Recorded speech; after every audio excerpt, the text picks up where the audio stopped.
O seu elogio fúnebre, permita-me dizer isso, não será escrito depois da sua morte. Está a ser escrito agora na mente e no coração das pessoas. Tem determinadas pessoas que sofrem no seu presente porque estão agarradas no passado. E tem determinadas pessoas que fazem os outros sofrer porque estão agarradas no passado. Se você permanecer agarrado no passado, não espera ter um presente diferente. Se você quer ter um presente diferente, você tem que deixar o passado ficar para trás. Você tem que fazer pazes com o teu passado. Eu vou procurar ser sucinto para lhe entregar a mensagem do Senhor. O tema da nossa mensagem hoje é: faça as pazes com o teu passado. Diga ao seu irmão: faça as pazes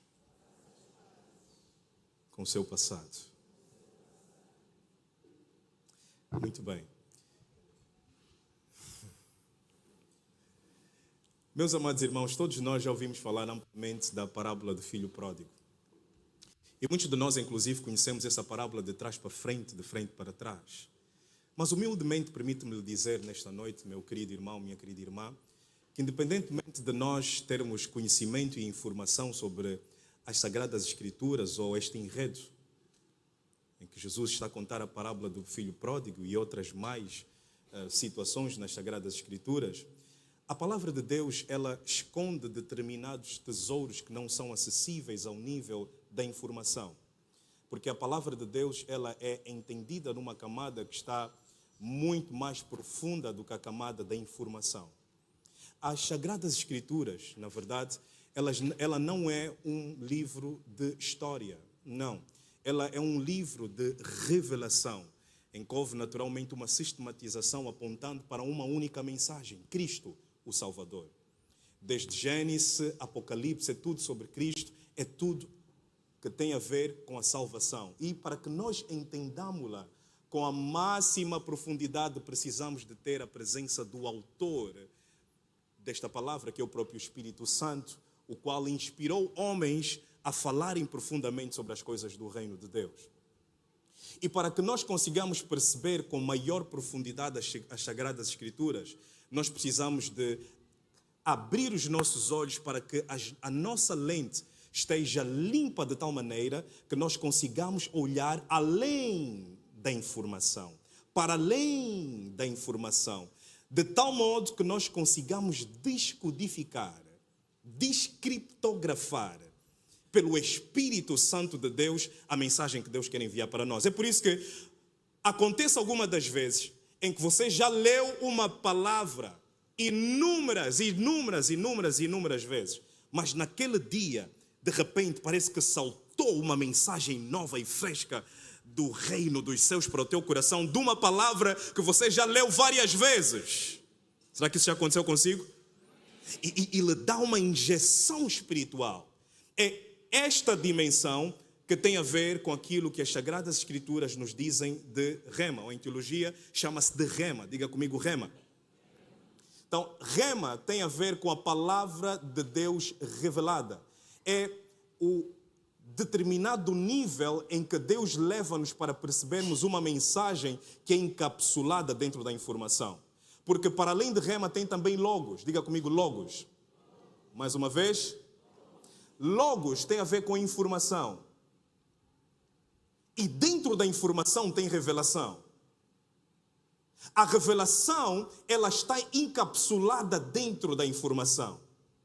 Por isso, muitos podem ler informação aprendendo apenas o abecedário, ABCD e por aí vai, aprendendo sobre gramática, sobre o código linguístico português, mas mesmo assim terão dificuldade de entender a revelação por detrás da informação. Será que eu posso ouvir um amém? Amém. Com isto em mente, eu quero lhe dizer que, apesar de hoje eu não querer falar com tamanha profundidade sobre o filho pródigo, trago-lhe o filho pródigo como apenas um kick-off, um pontapé de saída para que nós entremos para a mensagem, porque o filho pródigo, de facto, é uma das 3 parábolas que nós encontramos nos primeiros versículos de Lucas, capítulo número 15.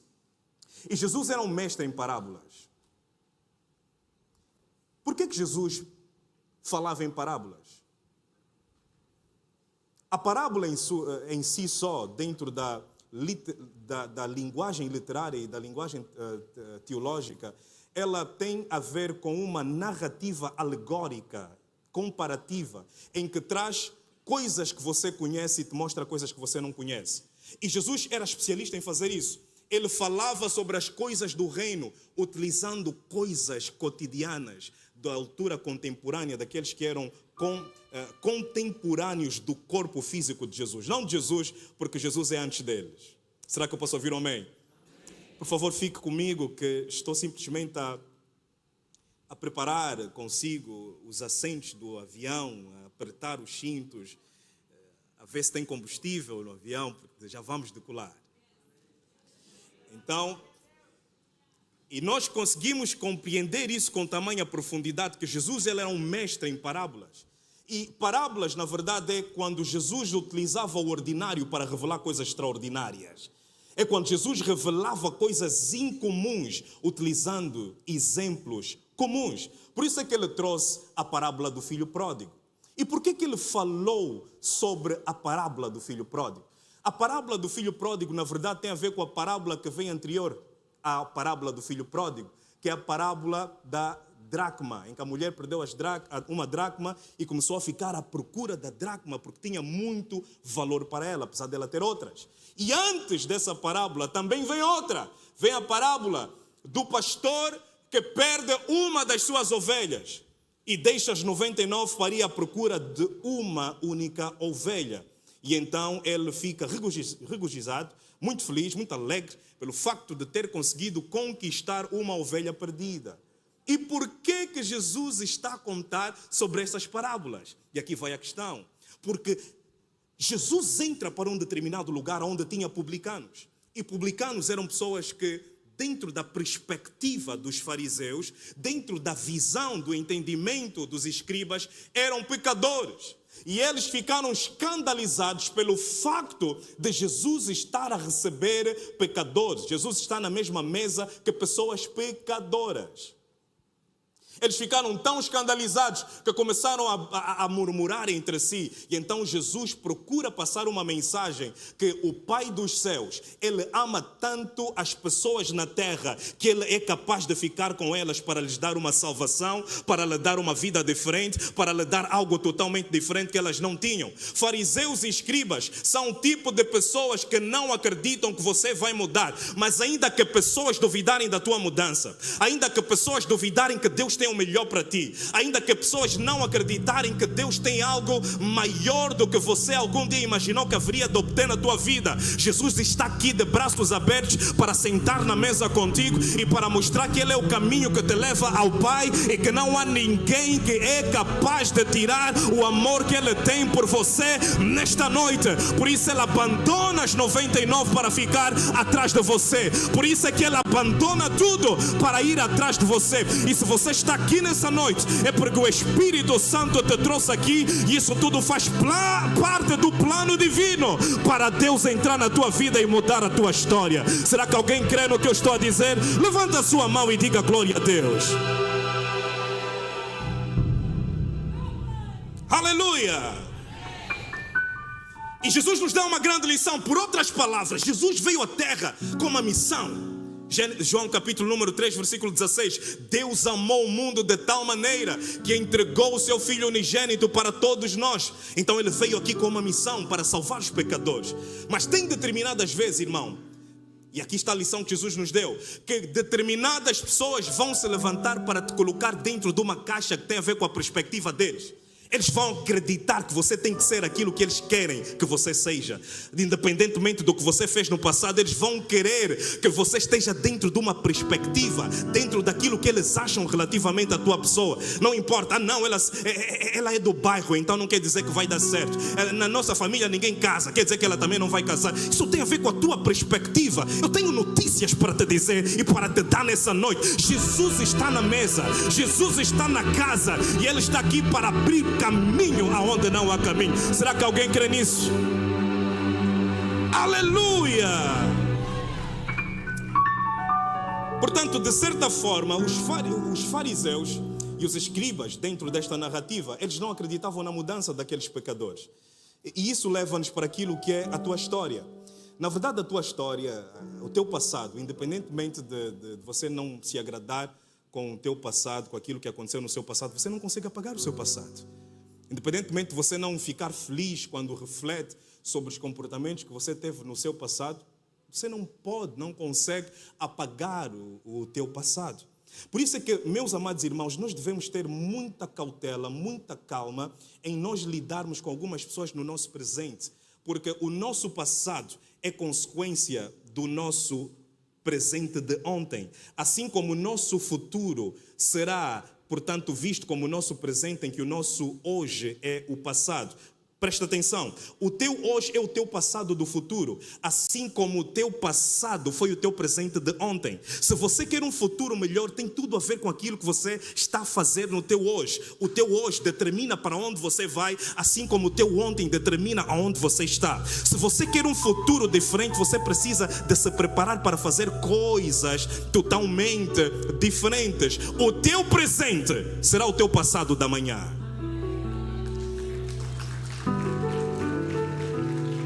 Portanto, com isto em mente, meu amado irmão, você tem que ter muita calma, muita cautela em responder a algumas pessoas.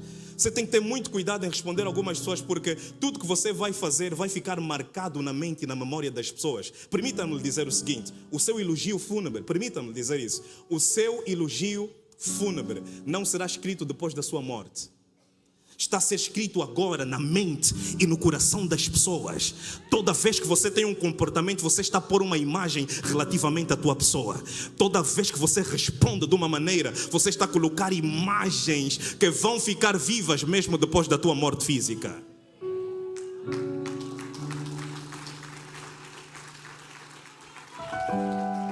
Por isso, como nós não temos uma borracha que nos permita apagar o nosso ontem, e nós não temos como fazer nada com o nosso ontem, independentemente dele ter sido sombrio, a única coisa que nos resta é fazer as pazes com o nosso passado.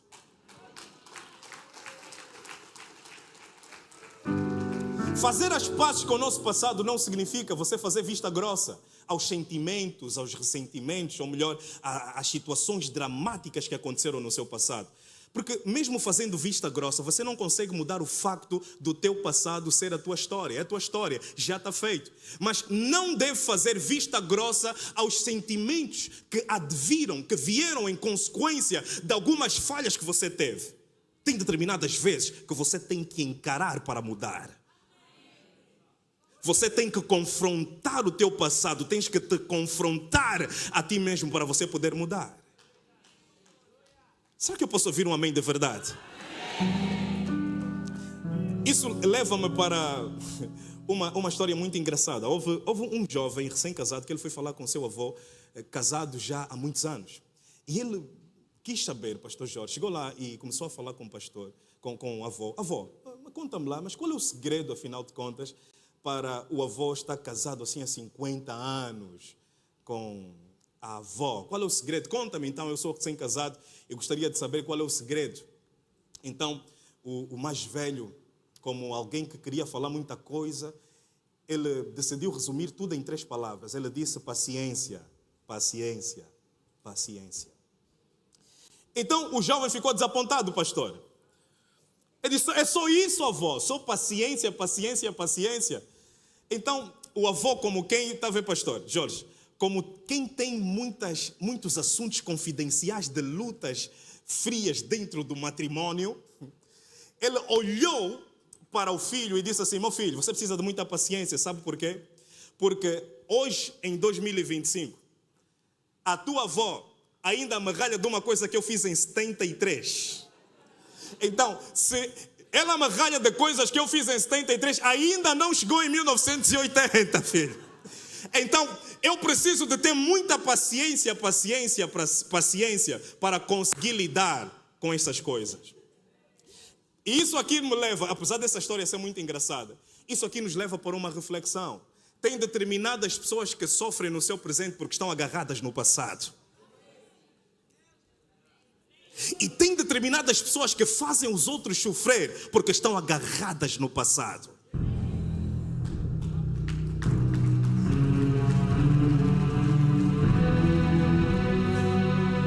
Porque se você permanecer agarrado no passado, não espera ter um presente diferente. Se você quer ter um presente diferente, você tem que deixar o passado ficar para trás. Você tem que fazer pazes com o teu passado. É óbvio que você não vai gostar de algumas coisas que aconteceram no seu passado, mas você não pode mudar. O que você pode mudar é o teu amanhã, e o teu amanhã muda a partir de agora. Você não sabe o que é que vai acontecer daqui a 5 segundos, mas a verdade é que ontem é passado, amanhã é futuro, mas a tua oportunidade de fazer diferente é agora.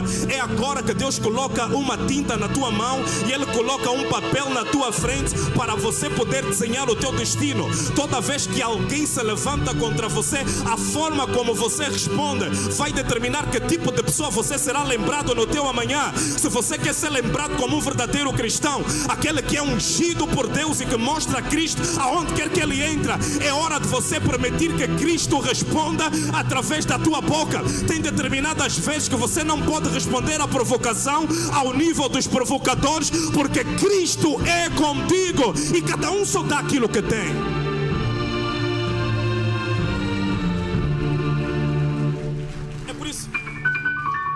Por isso que você não deve se meter em determinadas conversações. A Bíblia nos diz: não assenta-te na roda dos escarnecedores. Escarnecedores são pessoas que dentro da sua perspectiva só veem carne, e gente carnal suga a tua energia espiritual. E a tua energia espiritual tem que ser guardada com um máximo tesouro, meu amado irmão. Porque tem determinadas pessoas que vão entrar na tua vida com o objetivo de deixar mágoas, deixar ressentimentos, deixar memórias traumáticas. E se você não tiver esse cuidado de guardar aquilo que é mais precioso para ti, então o barco da tua vida vai ficar muito pesado, porque você está a levar cargas de alguém sem caráter. Você está a levar cargas de alguém sem caráter. Alguém sem caráter que chegou na tua vida, usou, brincou, abusou, pisou, machucou e agora simplesmente deixou memórias. Mas eu quero te dizer, meu amado irmão, tem determinadas vezes que se você quiser realmente fazer as pazes com o teu passado, você tem que dizer basta. E isso nos leva para o filho pródigo. O filho pródigo, caindo em si, ele disse basta.